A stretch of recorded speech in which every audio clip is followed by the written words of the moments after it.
Bueno, hoy tenemos un momento muy importante porque estamos con Mónica Giraldo. Mónica es psicóloga, tanatóloga, es la exdirectora de la Fundación Morir Dignamente, profesora, tiene una implicación académica muy importante, ha sido asesora de programas gubernamentales y pues obviamente con un impacto en la parte clínica muy importante. Y hoy vamos a hablar de un tema que obviamente nos compete a todos, que es la muerte. Mónica, qué gusto y qué placer tenerte en este programa. Mauricio, a ti, qué honor ser parte y poder abrir la conversación a un tema y que poca gente le interesa hablar. Hay un tema que quizás para los cuidadores es muy importante, para las familias. ¿Qué hacer en el momento en que hay un diagnóstico de una enfermedad terminal? ¿Cómo abordar esta situación? Yo creo que acá hay varias cosas de las que podemos hablar. Lo primero es reconocer que estar vivo ya significa que esa es una enfermedad terminal, ¿no? Solo por el hecho de vivir sabemos que en algún momento nos vamos a morir. Pero claramente hay momentos específicos de la vida donde uno está más cerquita, más lejos de la muerte, ¿no? Sobre todo ciertas edades o ciertos diagnósticos y enfermedades. Pero cuando uno le dicen que está ante una enfermedad terminal, también es importante reconocer que terminal no significa que me voy a morir mañana, que en realidad terminal puede ser que me queden unas semanas, unos días o incluso unos meses. Y si nos va muy bien, unos años. Entonces, lo primero es tratar de entender qué entiendo yo por terminal, pero sobre todo qué entiende por terminal el médico cuando me hace diagnóstico. ¿Qué significa? ¿Cuál es mi expectativa de vida, más o menos? ¿Y cuál puede ser el pronóstico de deterioro? Porque si yo entiendo cómo me puedo ir deteriorando en el tiempo que quedo, voy a poder ir tomando decisiones, que es algo de lo que podemos ir a hablar ahorita asociado a las voluntades anticipadas.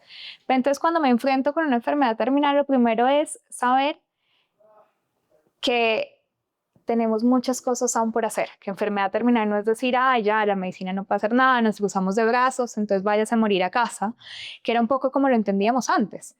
Que enfermedad terminal es decir, vamos a cambiar un poco el enfoque de tratamiento, que de repente ya no nos van a ver los mismos médicos que nos veían antes, sino que de repente vamos a tener un acompañamiento más desde el cuidado paliativo, que lo que va a buscar es que tengamos el mejor bienestar y calidad de vida posible el tiempo que esto dure, días, meses o incluso años. Y a partir de ahí que sepamos que la prioridad más que nunca es disfrutar el día a día. Porque ante una enfermedad terminal, pues si sabemos que la muerte llega, pues vivamos rico el tiempo que podemos vivir. Bueno, los cuidadores de personas mayores muchas veces seguramente se preguntan cómo establecer una conversación, sobre todo con algo que mencionabas ahora de esa voluntad anticipada. ¿Qué debería ser? ¿Cómo hacer que esa conversación fluya y realmente no sea un tema incómodo? Yo creo que hay varias cosas. La primera, y como la gran invitación, es no tener miedo a tener la conversación. Existe la falsa creencia que si yo le hablo a alguien cerca al final de la vida o en la vejez de voluntades anticipadas o sobre decisiones para tomar en el momento de final de la vida, pues es porque lo quiero matar. Mm. Y eso no es cierto, es una decisión muy amorosa, es una conversación en realidad que tiene un montón de respeto. Entonces, creo que muchas veces, claro, si tenemos esta conversación formal y nos sentamos en la mesa con un café y puede ser muy pesado, ¿no? Como... Entonces, ¿cómo aligerarlo y cómo tener la conversación un poco más fluida en el día a día? Y para mí, creo que los ejemplos siempre funcionan muy bien. Entonces, puedo contar una historia que yo haya visto en el televisor, en las noticias, la historia de un libro, un podcast que me oí, y entonces decirle mamá, papá, tío, esposo, imagínate que escuché esta historia en este podcast, de esta mujer que ya tanto tiempo así, hicieron 1, 2, 3. Yo no quisiera que a mí me tuvieran tanto tiempo hospitalizado o que a mí me reanimaran. ¿Tú qué quisieras para ti? ¿O tú qué piensas? Y a partir de ir explorando los deseos sin hacerlo formal, luego sí podemos decir, ok, ¿te gustaría dejar esto firmado de manera ya formal en un documento de voluntad anticipada? Pues la conversación no tiene que ser, vamos a hablar de la muerte. La conversación puede ser, comencemos a traer casos, porque es que los casos los vemos todos los días. ¿no? Todos los días uno ve en el noticiero y pasa algo, uno prende la novela y están dando alguna historia de estas. De hecho, ahorita hay como en algunos de estos canales nacionales una novela que habló un montón de voluntades anticipadas y de estas decisiones. Entonces, de repente coger casos de afuera o inventarme una historia Ok, y hacer preguntas a ok, partir de ahí sea más fácil y luego, una vez ya uno entiende cuáles son esas respuestas, decir, ok, ¿por qué no nos sentamos y lo ponemos en un papel? Para que esto ok, sea formal, ok. para que los demás también lo puedan saber y lo puedan respetar. Bueno, y cuando, digamos, nos enfrentamos a ese proceso de final de vida, Ujú. en Colombia las personas, las familias, ¿a qué instituciones pueden acudir? ¿Dónde pueden buscar apoyo? Bueno, cuando nos enfrentamos al final de la vida, el área de la medicina que nos debería acompañar se llama cuidados paliativos. Ok. Que es importante saber que los cuidados paliativos en Colombia están reconocidos como una ley y por ende están reconocidos y cubiertos por el sistema de salud. Entonces todos, EPS prepagadas, pólizas, tenemos acceso o deberíamos tener acceso a sistemas de cuidados paliativos. Los programas de cuidados paliativos pueden existir en diferentes modalidades. En domicilio, es decir, que un equipo va hasta mi casa y me acompaña en casa, o hospitalarios. Yo voy a un hospital a que me atiendan y este hospitalario puede ser ambulatorio o pues puede ser que tenga toda la infraestructura para yo quedarme ahí. Entonces, ¿qué es lo primero? Pedirle a mi médico que me dijo que yo tengo una enfermedad terminal o que ya no me puede acompañar en la fase curativa de mi enfermedad, que me dé una remisión a cuidados paliativos Ujú. para que yo dentro de mi sistema de salud lo pueda activar. Entonces, claramente, los grandes hospitales tienen unidades de cuidados paliativos, pero también hay muchas EPS que tienen médicos de cuidados paliativos que atienden pequeñas citas y que pueden ir controlando. Va a depender también del estadio de mi enfermedad, ¿no? Hay momentos del cuidado paliativo que yo solo necesito que el médico vaya una vez a la semana y me controle el dolor con unas pastas. Ok, Van a haber momentos sí. en los que yo sí necesito estar hospitalizada porque voy a necesitar una sedación paliativa, es decir, que me mantengan muy dormida, porque es que los dolores y los síntomas que siento son muchos. Entonces, ¿qué es importante? Preguntar dentro de mi red del sistema de salud cuáles son como esas convenios que hay asociados a cuidado paliativo y poderme dirigir a ellos y poder entender. Entonces, a partir de ahí, pues hacerme preguntas de yo quisiera que cuidado paliativo me atendiera en mi casa o yo preferiría que me Ujú. atendiera hospitalariamente y poderlo gestionar. Pero lo más importante que nos llevemos es que dentro del sistema de salud todos tenemos derecho a tener una cobertura, una atención en cuidado paliativo integral durante esas enfermedades que llamamos terminales. Bueno, hablabas de un término que era sedación paliativa. Ujú. Entiendo que hay varios términos que, por ejemplo, hablamos de la eutanasia, del suicidio asistido, de la sedación paliativa. ¿Qué es cada uno de ellos? ¿Cuál es la diferencia? ¿Cuál es más adecuado para una situación específica? Uf, esta conversación es así, como que abre un panorama gigante. Pero todos esos términos se agrupan en un gran término que se llama muerte digna. ¿Qué significa muerte digna? Morir bien, bajo mis principios, mis valores y mis creencias. Yo siempre digo que hay tantas definiciones de muerte digna como personas existimos en el mundo, ¿no? Todos tenemos Ujú. diferentes dimensiones de dignidad.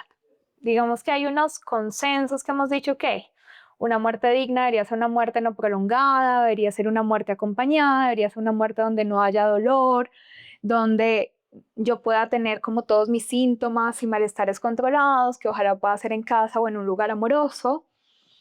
Y entonces desde ahí la medicina dice, ok, nosotros como medicina podemos dar dos grandes miradas o dos grandes alternativas a eso que se llama muerte digna.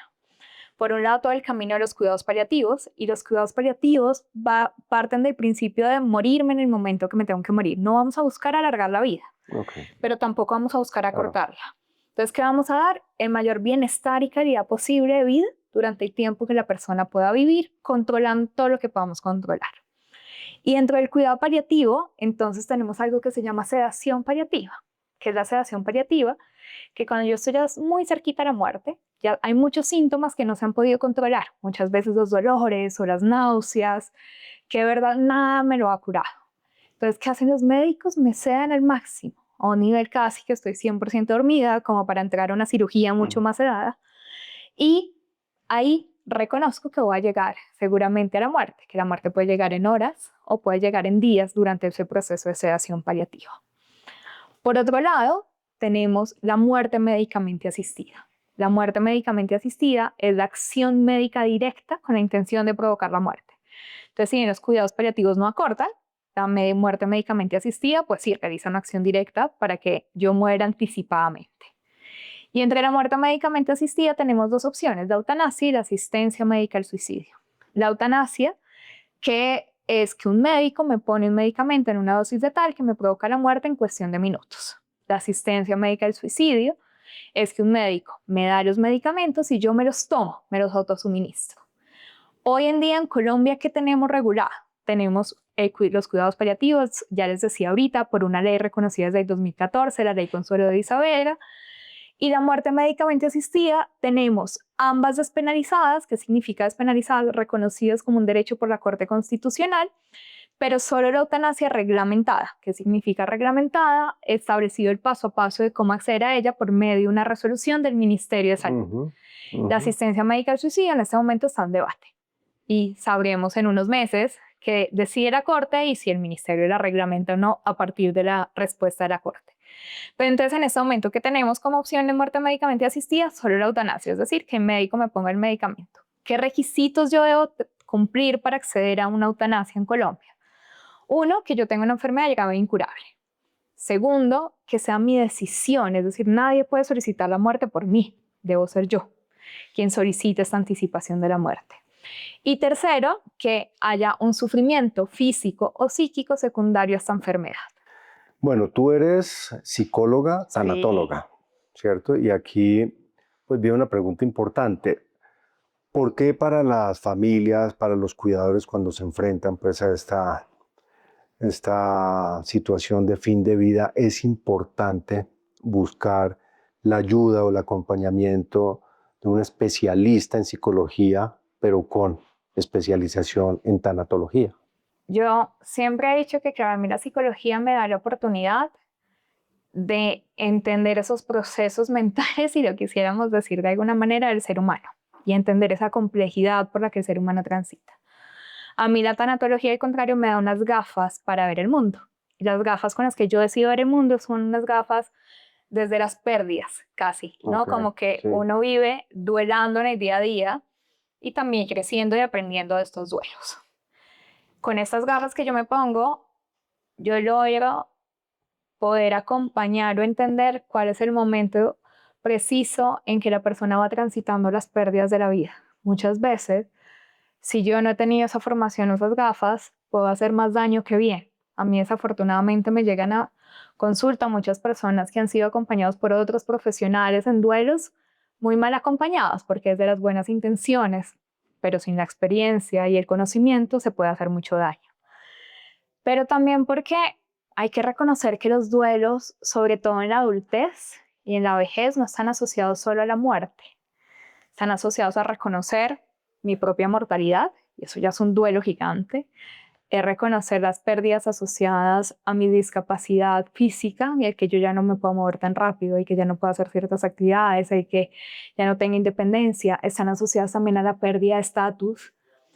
Y entonces, dentro de toda esa mirada, yo como psicóloga y como tanatóloga acompaño a ver esas pérdidas, pero también identificar esos recursos que tenemos para también ir encontrando ganancias, porque estoy convencida que en la vejez es una edad de grandes ganancias y que la vejez, al contrario de otros momentos de la vida, se tienen muchos más recursos, porque es que Claro. se han sumado durante la vida además, Claro. para gestionar estos momentos que pueden ser muy complejos en otros momentos. Claro. De hecho, es como una historia súper anecdótica. Normalmente, en duelo, uno habla de algo que se llama como un duelo vicario, ¿no? Y es como, generalmente, las personas, existe el tabú, muy tabú, como que si yo soy feliz, yo no tengo el derecho a ser feliz porque se me murió alguien, ¿no? Si se murió mi esposo, ¿cómo voy a estar yo disfrutando una comida? Pues, o sea, que es el privilegio. Y yo esto lo veo un montón en consulta, ¿no? Con gente que atiendo desde los 20 años hasta los 50, 60. Y hace poco tenía esta conversación con personas mayores, como entre los 70 años, 80, y les decía eso y me decían, pero qué boba, claro que sí, pues ya se murió, vivió rico, yo lo despedí, pues yo tengo derecho a seguir viviendo. Claro. ¿no? Para ellos era muy obvio no quedarme aferrada a ese dolor. Algo que no está obvio en otros momentos de la vida. O sea, tienen muchos más recursos. De acuerdo. Bueno, para ir cerrando, creo que hay un tema muy interesante, llamativo, que escuché en una de tus tantas y maravillosas conferencias que he podido asistir, y hablabas del tema de la soledad de las personas mayores, el vínculo que genera con su mascota y cómo afrontan ese proceso de muerte de la mascota. Ay, yo creo que ese es un tema divino, que yo creo que es un tema en el que como sociedad estamos apenas descubriendo que es una problemática. Pero claramente pasa algo y es que cada vez somos sociedades más solas. Mm. Y no es una soledad tan deseada, sino que es una soledad casi impuesta, ¿no? O sea, incluso el hecho de que hoy en día trabajemos desde casa, pues estamos mucho más solos. Y eso hizo que aumentaran, uno, el deseo de que las familias sean más pequeñas, de no tener hijos, ¿no? Además, pues eso desde el envejecimiento tiene un impacto gigante, ¿no? Esta conversión de la pirámide poblacional. Pero entonces al mismo tiempo lo que pasa es que entonces decidimos convertirnos en familias multiespecies. Entonces, ¿cómo llenamos esos vacíos de compartir con otros seres? Esos otros seres que estamos invitando a nuestra casa de otras especies tienen una expectativa de vida definitivamente mucho más corta a la nuestra. Mm. Y si este ser que yo invito a mi casa a que sea mi compañía, porque ya no están mis hijos, porque ya no tengo trabajo, porque mi esposo o mi esposa falleció, porque ya no tengo redes con mis vecinos, se muere, pues entonces, ¿quién me va a obligar a levantarme temprano, a salir al parque a caminar? ¿Quién me va a parar del sofá si yo estoy viendo televisión para obligarme a darle comida y acordarme que yo tengo que hacer comida para mí? ¿No? Entonces esto se vuelve como una bola de nieve. Entonces, claro, yo he comenzado a ver que los duelos por pérdida de mascotas están siendo mucho más complicados en este tipo de perfiles, en personas que están muy solas, que son hogares unipersonales y que invitan a una mascota a ser parte de este hogar y entonces ya se vuelve un hogar multiespecie. Pero cuando él fallece, pues yo me vuelvo a quedar sin recursos, pero ahora con el vacío de alguien que había llenado casi 90% de mis rutinas que yo había adoptado para él. Y entonces esta que es la invitación, las mascotas, bienvenidas, pero no es lo único. Hay que construir redes, hay que construir hobbies, hay que tener muchos soportes para que a mí me puedan agarrar cuando yo tenga pérdidas en la vida. Seguramente muchas de las familias, cuidadores que están viendo este contenido, este video, se preguntarán cómo te contactan. O sea, porque realmente creo que pocas personas tienen el conocimiento, la experiencia clínica que tú tienes para acompañar a las personas en ese momento. ¿Dónde pueden buscarte? ¿Cómo pueden llegar a una cita contigo? Bueno, yo creo que el mejor lugar son las redes sociales. Ahí me pueden encontrar como monicagiraldo.tanatóloga y ahí les sale mi enlace a WhatsApp y creo que generalmente si en Google uno pone Mónica Tanatóloga Colombia, aparezco bastante fácil. Y la invitación siempre es no tener miedo a tener una primera consulta y conversación, ¿no? Como que ahora quitemos el tabú. Un poco a veces tener la conversación es aligerar cargas. Así que si alguien quiere hablar de esas cosas que incomodan y generan malestar, feliz de recibir. O sea, tú le prestas la ayuda a la familia, digamos, en todo el tema del acuerdo de voluntades, en el acompañamiento en ese proceso, esa etapa de fin de vida, también en duelo, por supuesto. También en duelo, los acompaño a tener las conversaciones difíciles que hay que tener, o solo hablar de la propia muerte y decir, no sé cómo sentir esto que está pasando. Ok, entonces Mónica Giraldo, tanatóloga. .tanatóloga. Mónica Giraldo, tanatóloga. Bueno, verdad que un placer, un privilegio. Como siempre, disfruto tremendamente estas conversaciones con Mónica porque aprendemos un montón y pues gracias por aceptarnos la invitación y pues compartir tu inmensa sabiduría. A ti por la invitación, siempre disponible. Gracias.